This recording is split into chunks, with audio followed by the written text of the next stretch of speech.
jakiteko.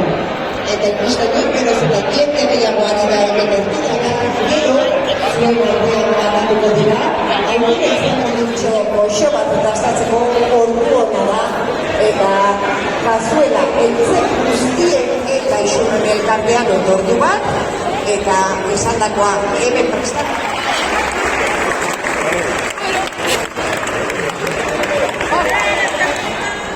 Aritz Sumilero, Maizpi elkarteko kideak jarriko die txapela eta emango die saria isurren egotetxean